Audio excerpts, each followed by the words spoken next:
Gusto ko lang pong i-welcome ang ating mga first-timer. Thank you so much for being with us today. We celebrate the joy and the goodness of God. Salamat sa privilege na makasama namin kayo today. And ang buong mundo ay nagse-celebrate ngayon ng Holy Week. Ito pong Holy Week, mga kapatid, hindi po ito template, no, na nangyayari every year. When I say template, yung para bagang every year namamatay si Jesus. Every year nabubuhay muli si Jesus. This is just a celebration. Jesus died once and Jesus raised to life once. No ho? So hindi ibig sabihin pag Sabado ay pag Friday patay ang ating Panginoon. At pag Sunday doon naman nabuhay muli ang ating Panginoon. So it doesn't work that way. It's just a celebration. It's not a template, no? It's just a celebration. Ginugunita, parang birthday. No? Pag nagsi-celebrate ka ng birthday, hindi ibig sabihin, ipinanganak kang muli. No? Isang beses ka lang pinanganak. Nga lang, you celebrate it, no? Every year. Purihin po ang Panginoon. Are you ready for the word? Amen. Praise God. I have this question, I know. Naging katagaan na natin yung Biyernes Santo, no? Sino sa inyo dito yun bang, have you ever waited on God and wondered why He was taking so long? Yung parang nagpipray ka, Lord, parang hindi naman Biyernes, pero parang Biyernes Santo. Kasi parang patay si Lord nung manalangin ka. And you've been wondering, Lord, why it took you so long? Maybe it was in a season of sickness na nalangin ka sa Panginoon. Maybe it was in a season of grief or difficulties or nasa kawalan ka. Alright? Or maybe you prayed to God for how many days, how many months, and how many years, and it seems like all your prayers were not answered. And para sa'yo, parang tahimik ang langit. Ha? Have you been in that situation? Well, mga kapatid, alam niyo po ba, it also happened in the life of Lazarus, Martha, and Mary. Ito po yung magkakapatid, tatlong magkakapatid. At isang araw, malubha ang sakit ni Lazarus. So what sisters do? Nagpadala sila ng mensahero para iparating kay Jesus na malubha ang karamdaman ni Lazarus. So marahil nagbayad yung magkapatid kasi hindi naman text nung unang panahon. It's a form of messenger. So, tatakbo yung tao, puntahan yung babalitaan. So, it cost a lot for that person to send a message. So, considering that was the situation, alam nyo ba na pagdating nila, nakita si Jesus, alam mo ang sabi ng mensahero, sabi niya, Panginoon, the one whom you love is ill. Hindi binanggit yung pangalang Lazarus, pero automatic, alam na ni Jesus kung sino yung tinutukoy. The one whom you love. And this was very surprising to us. Because just like what we experience, parang kapag nagpipray tayo, parang Biyernes Santo. So nung mabalitaan ni Jesus na malubha ang kalamdaman ni Lazarus, anong ginawa ni Jesus? Come on, guys. Para kayong Biyernes Santo, Ha? Nung malaman ni Jesus ang karamdaman ng Lazaro, whom He loved. Kayo ba, mga mahal nyo sa buhay, pag nalaman nyo na malubha ang karamdaman, na anong gawan me? Na ano? Aalagaan. Bibisitahan. Amen? Meron pa? Ano pa? Meron pa. Ano pa? Nagsisimula sa G. Na ano pa? Gcash. Di ba mag-Gcash kagad? Panggamot, pang merienda, di ba? Pang foods. Hallelujah.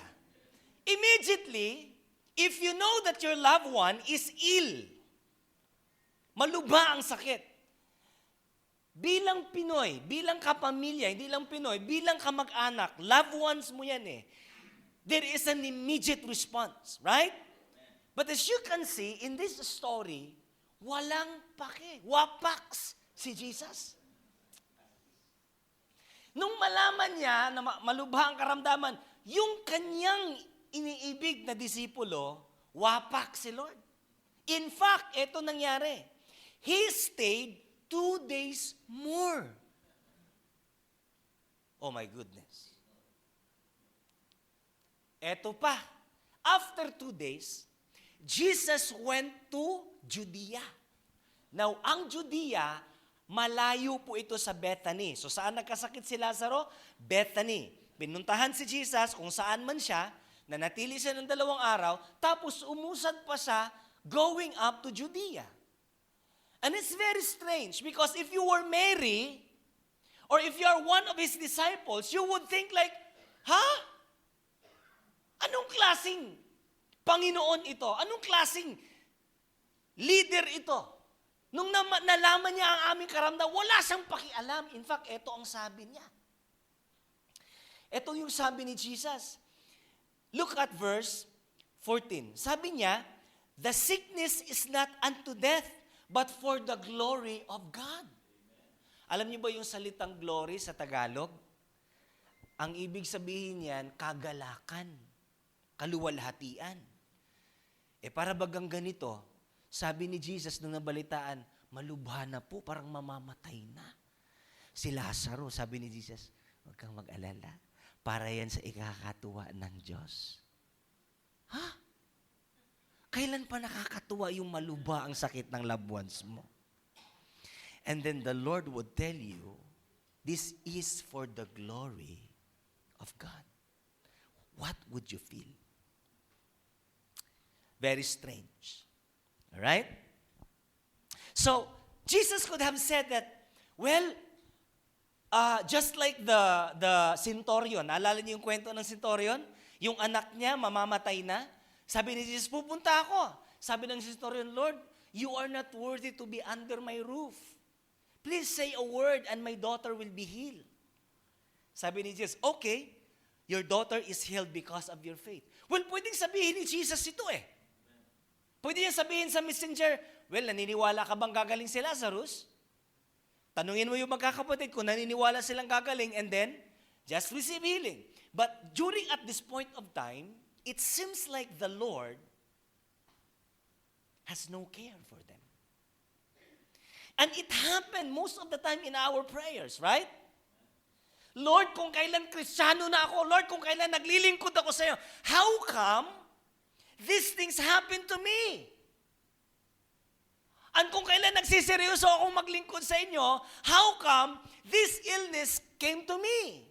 This situation came to me. This problem so big came to me. And I cannot take it anymore. Nagsimula ka ng magdrama ngayon, Lord, nasaan ka? Next. Sounds familiar. And that's who we are. That's our life. Yan ang ating nararanasan sa tuwing nakakaranas tayo ng ganitong mga sitwasyon. But Jesus delayed. At alam nyo, nung dumating siya kay Lazarus, 4 na araw na po siyang nakalibing. Agnas na ang kaniyang katawan. At first glance, makikita natin that I think it's a failure of love. But you know, my friend, Jesus' delay was not indifference. It was intentional. Amen. Because what he was about to do was far greater than healing. So, he was about to raise Lazarus. And today's message, I would like to share to you about when God's delay is a divine setup. Let us pray. Father, we thank you for your message today. And as we open our hearts and our ears, Lord, hayaan mo kaming masilip namin yung mga bagay na hindi namin madalas nakikita sa aming araw-araw na pamumuhay. The things that we misinterpreted you, Lord, for being silent in times of our struggles, in times of our needs. Lord, I pray that this side of our lives, Lord God, will be opened up, will be illuminated unto us to see the wonders, the greater plan that you have for us. Today, we ask you in Jesus' mighty name, amen. And amen and amen. So, when God's delay is a divine setup. Don't you know that the delay that Jesus had for Lazarus was a divine setup? I say that because minsan, mga kapatid, ayaw ni Lord i-provide ang iyong pamasahe because God wants to provide a vehicle. Sometimes you struggle to pay for your rent and you've been praying, Lord, provide my rent, while God wants to provide your new house and land.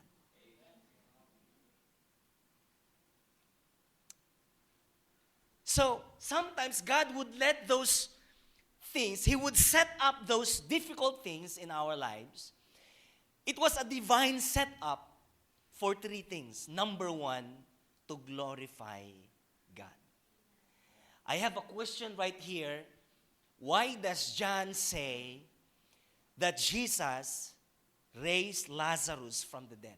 Alam niyo ba na sa buong Bible ng Gospels, mayroong tinatawag na 4 Gospels. Ang 3 Gospel kung tawagin Synoptic Gospels. What are those Synoptic Gospels? Matthew, Mark, Luke. Lahat ng books na yan, pariho-parihong Gospel, mabuting balita. And aside from that, halos pariho ang kanilang kwento. The very unique Gospel is the Gospel of John.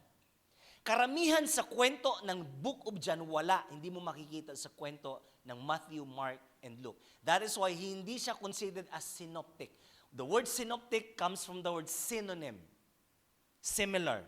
So, the synoptic gospel, they have this story about the common stories, right? The healing of the blinds. But the story of John is very different. At sa Book of John mo lang makikita ang kwento kung paano binuhay ni Jesus si Lazarus.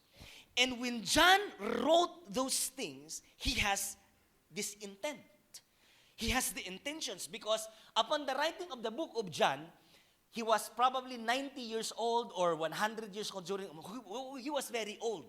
And during that time, wala na siyang magagawa sa church kundi magsulat something that could empower, encourage the church. Because the church was heavily persecuted during the time.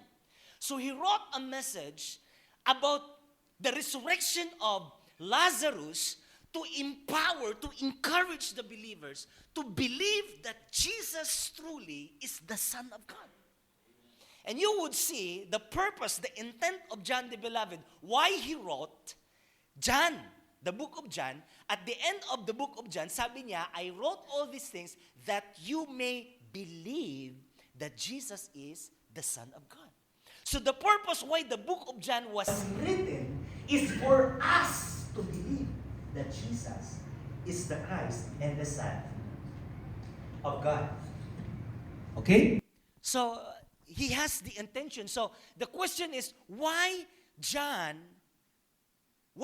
John say that Jesus raised Lazarus from the dead? Here's the point number 1, to glorify God. The intent was very clear, to glorify God. Now, the word glorious, ito yung, nandito din yung salit ng kamangha-mangha ba? Yung napapahanga ka. Saan, alin ang mas nakakahanga? Yung binigyan ka ng candy? O binigyan ka ng cellphone? Ha? Siyempre, yung binigyan ka ng cellphone.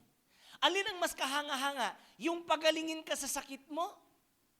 or buhayin ka mula sa pagkapatay? So, the delay of Jesus was a divine setup to glorify God. Kasi, pag pinagaling mo lang yung sakit or pinagaling lang ni Jesus si Lazarus, common na yun sa kanyang panahon. Normal lang na nagpagaling si Jesus. Pero ang hindi normal, bumuhay ng patay. In fact, may pagka-normal pa ang pagbuhay ng patay. Yung anak ng sentoryon, binuhay. Nga lang, eto very unique. Bakit? Inantay pang ilibing 4 na araw. Kung kailan maagnas na yung katawan, dun pa lang bubuhayin. Alam niyo kung anong meron dyan? It is for the glory of God. I have something here. Basahin natin. God's glory is often most clearly revealed in our darkest moments. Mas mahirap, mas kamangha-mangha. Amen. Kailan namangha yung mga tao? Ha? Nung hinati yung dagat, kamangha-mangha, mahirap yun eh. Pinukpok yung bato, lumabas yung tubig, namangha yung tao. Bakit? Mahirap yun eh. Sa tuwing anumang bagay na mahirap, pero ginagawa ng Diyos, the purpose is to glorify God. Now, listen to this. So if you think that you are in a very, very, very, very difficult situation, what's up?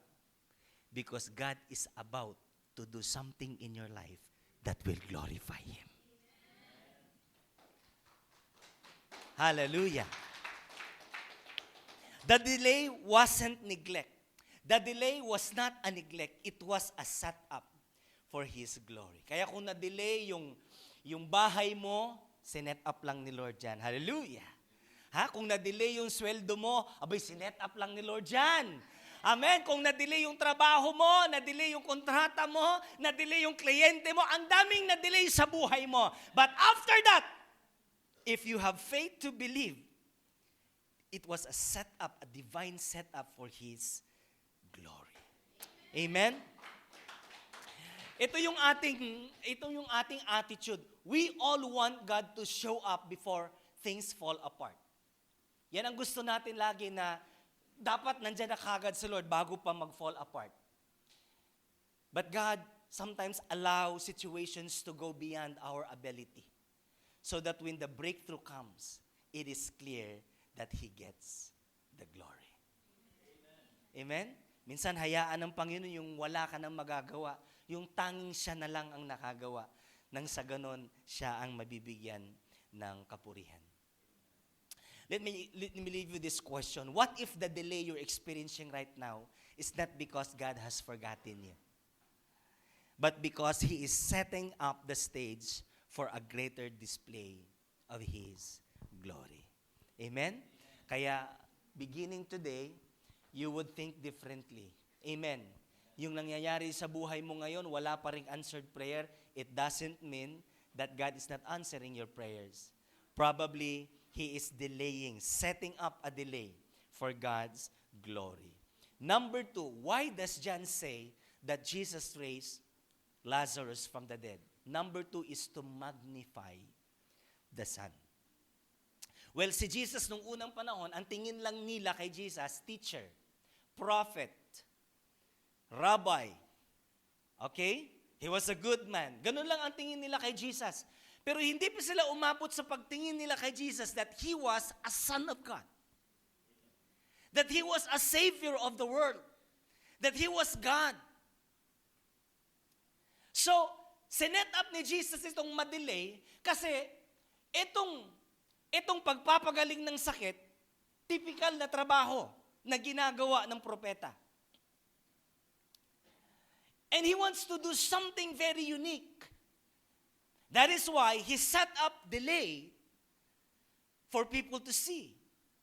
So, itong kwento ni Lazarus, it's not about the story of Lazarus. It was also about Jesus. So kwento ni Lazarus, but behind the story of Lazarus is about the story of who really Jesus was. Hindi lang siya propeta, hindi lang siya guro, hindi lang siya teacher, hindi lang siya sinugo, but He is the Son of God. He is the Savior of the world. In fact, the miracle was meant to point His identity. Not just a healer or teacher, but the Son of God with power over life and death. In fact, Jesus didn't say, I can raise the dead. Hindi sinabi ni Jesus, I can raise the dead. Pero, He says, I am the resurrection and the life. Magkaiba ito. Hindi lang sinabi ng Panginoon, I can heal you. Sabi ni Jesus, I am healing. I can give life. Pero sinabi ni Jesus, no, I am life. The word I am means Yahweh. It means God. Kaya nga, nung marinig ng mga Pariseo, he's claiming about God. That's why they killed Jesus. Because Jesus claimed to be God. He says, I am the resurrection, I am life, and this is more than comfort. This is a claim to His deity. So this setup ay pagpapakilala niya kanyang sarili sa mga tao that He is not only a preacher, a teacher, or a prophet, but He is what? He is God Himself. He is the Messiah. Wow. So, when He called Lazarus out of grave, it wasn't just about bringing a dead man back. Are you listening? It was a divine declaration saying, I have authority even over the tomb. Lantaran na sinasabi ni Jesus sa pamamagitan ng kanyang pagbuhay kay Lazaro, I have the power to bring you to life. That I am not just an ordinary prophet, and I am just a teacher, but I am the Son of God who has the power over death and sin. Whatever looks dead in your life, whatever seems beyond hope, Jesus has the final say, and when He moves, it's not just for your benefit. It's to reveal who really is. Kapag may galaw ang Panginoon sa ating mga buhay, unang galaw, the purpose is to glorify God. The second is to glorify Himself as the Son of God. Amen. Finally, the purpose why John say that Jesus raised Lazarus from the dead is to amplify our faith. Say with me, to amplify our faith. Look at John chapter 11, verse 15 and 42. Ang sabi ni Jesus, that they may believe that you sent me. Sabi ni Jesus, one more time, gagawin natin ang himala na ito. It is not for me. Kasi alam naman ni Jesus, pinapakinggan talaga siya ng Ama. Pero sabi niya, that they may believe. In other words, I am going to raise Lazarus from the dead. That they may believe. Pag tinignan natin yung verse 15, sabi niya sa kanyang mga disciples, that you may believe. I am glad na yung pagkamatay ni Lazarus, wala ako doon. Bakit? Kasi kung nandun ako, hindi siya mamamatay. Come on. And I'm happy that he died because I'm not there. Why? Because I am about to raise him from the dead. And when that happens, Jesus said, you will believe in me. And the people around you will believe in me. Wow. That they may believe that you sent me. So, the raising of Lazarus was never meant to end with applause. Sino sa inyo dito yung may nalunod na bata? Sinagip. Pagkasagip, pinalakpakan yung nalunod na bata. Something is wrong. Dapat ang palakpakan mo yung nagligtas. So the story of Lazarus was never meant to end up applauding Lazarus coming from the dead. It was to applaud Jesus. Amen. It was intended to applaud Jesus. Para mapamangha ang mga tao. And they have to applaud Jesus. Because the purpose, again, for this setup, divine setup, is to make us believe. To amplify our faith. It was meant to lead people to believe. So if what's happening in our lives, hindi nakakatulong para manampalataya ang tao sa ating Panginoon, then something is wrong. Kaya kung minsan, dumanas ka ng kahirapan, kaya kung minsan nararanasan mo yung ganitong uri ng pamumuhay, because God wants to do something after that. He wants to amplify people's faith around you. Yung bang yung dati, sipunin ka lang.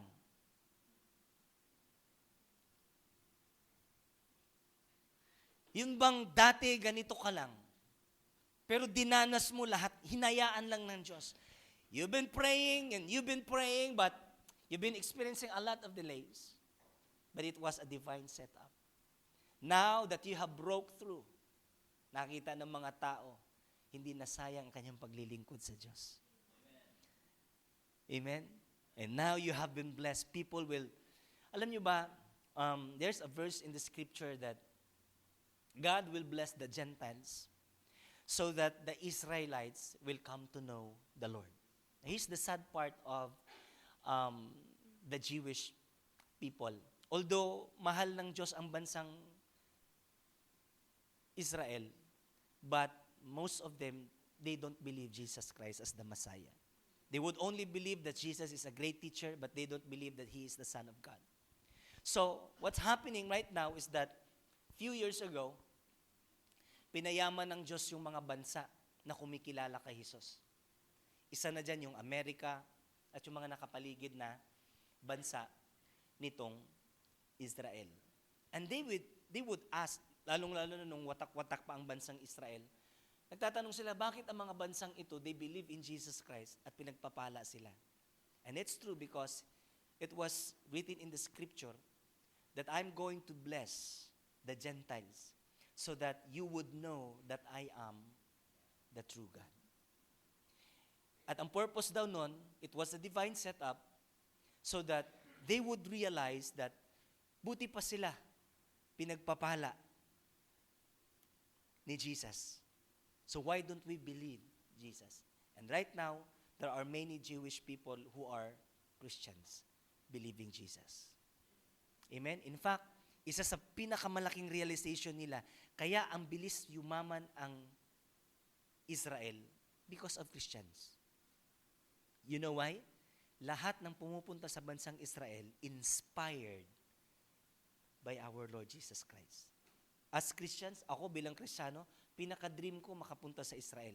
Because I want to see the place where Jesus lived. I want to see the river where Jesus baptized. So nagiging number 1 tourist spot ang Israel for the Christian people. And they were blessed because of Christianity. Amen. And it was a divine setup. So nagtataka sila, ang daming pumupunta dito, mga Catholics, mga born-again Christians. Yes, because we are inspired Christians. We love their Jesus. They don't believe on Jesus, on their Jesus, but we love their Jesus. And it was a divine setup.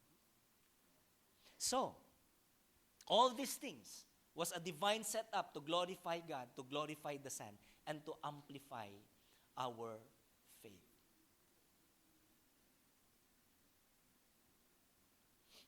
So, have you put your faith in Jesus? Is the question. Not just a teacher or prophet, but as a resurrection and life. This power over death is not just a story, it is a promise. Kaya isinulat ito, hindi lang to kwento, ito'y pangako ng Diyos sa atin. in a form of a story na kahit gaano pa kapatay ang iyong kalagayan ngayon, maaaring buhayin ni Jesus. Amen? Ito'y hindi lang kwento, but ito'y katotohanan sa atin na kahit parang sa ating pagdulog sa Panginoon, parang hindi niya tayo naririnig. Parang Biyernes Santo ang ating panalangin. But sometimes God would cause those things as a divine setup. Gusto ng Lord palalain yung ating sitwasyon. Para pag-provide niya, walang ibang maparangalan, kundi alam natin, ginawa na natin ang lahat. Boom!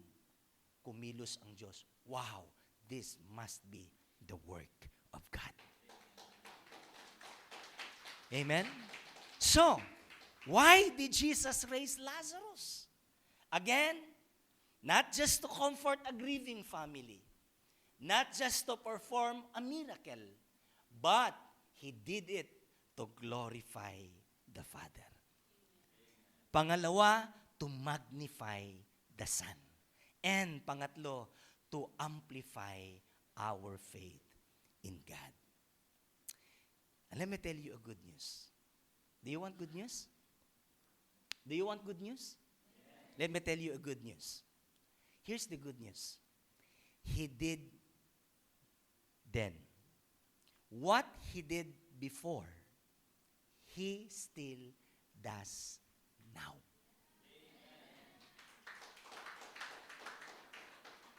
Amen. Amen. Yung ginawa niya kay Lazaro, maaari niyang gawin sa ating kapanahunan muli. Amen? Amen? Ano ba yung patay ngayon sa pagkatao mo? Is your faith to Him is dead? Is your hope is ill? Yung mga estudyante, nagtapos sa ating high school, namamatay na ba yung faith mong makapag-college? Dahil sa kalagayan ng buhay mo. Ikaw na nagtatrabaho ngayon, na parang tagilid ang inyong kumpanya, is your hope started to decay? Ilang araw na bang nakalibing ang pag-asa mo? Because here's the good news. What Jesus does then, He still does now. Amen? Hallelujah. Jesus still shows up in impossible situations. He still speaks life into the lifeless. He still calls out of the tomb we've been trapped in. May mga tomb na doon tayo natatrap. Tomb ng kahirapan, tomb ng kawalan, tomb ng karamdaman, and because of that, we were trapped. Nakulong na tayo doon, just like Lazarus. Nakapaligid sa kanya kadiliman. Maybe it was a trap, a tomb of fear and addiction and doubt and despair. We've been all that. And you might think like, wow, He is too late. God is too late. And your hope is dead. But listen to this. Jesus has one more word for your situation. Just like Lazarus, Jesus has one more word for your situation. The same word that He has for Lazarus is the same word He has for us today. And what was the word of Jesus to Lazarus? The same word He has for us. His word is this: come out. Come out. Come out. Come out. Come out. Whatever situation you are in, as long as you believe in Jesus, you can come out. Tayo pong lahat ay tumayo. Hallelujah.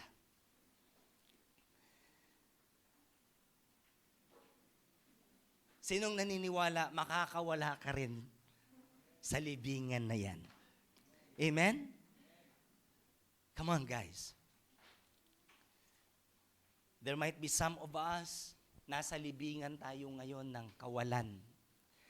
Nasa libingan ka ngayon ng karamdaman. You are torn between, decisions and choices. Somehow nahihirapan ka. And all the way, nakikita mo sa paligid mo, it's just like a tomb. Darkness, despair, doubt, and all these things are decaying us. But listen, He has one more word for us today. Come out. Come out. Here's my last question. Will you believe?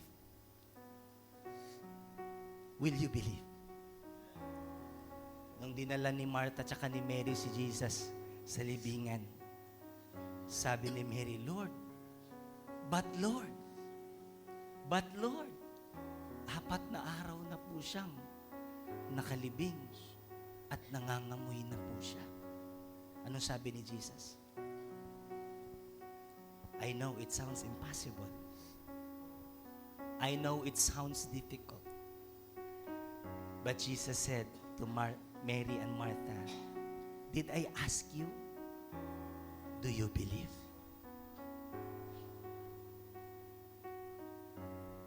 Do you believe? Tapikin mo yung katabi mo. Do you believe? Jesus has one more word for you today. Come out. Come out. Say to your neighbor, come out. I know you can come out. I know you can come out. Come on! Come on! Come on sa likod. I know you can come out. I know you can come out of that kind of situation. Alam ko makakalabas ka. Alam ko makakaraos ka.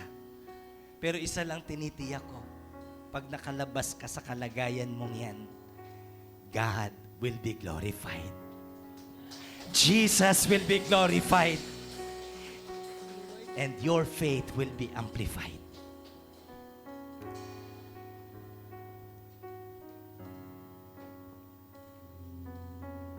Can we just sing this song?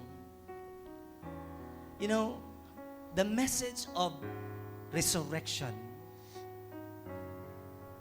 is a very powerful message to us. It is about resurrecting our faith in the Lord Jesus. Throughout the year, dami nating pinagdadaanan sa buhay, ang dami nating problemang kinakaharap, samot-sarit. And the Holy Week is sending us a very clear message. And this is to renew our faith in Christ. Kung si Jesus during that time, hindi pa siya muling nabuhay, hindi pa siya resurrected, hindi pa siya glorified Christ, He was able to raise Lazarus from the dead. Much more today, He is now in the state of being a glorified Christ. How much more He can able to resurrect our hope, our faith from our dead circumstances.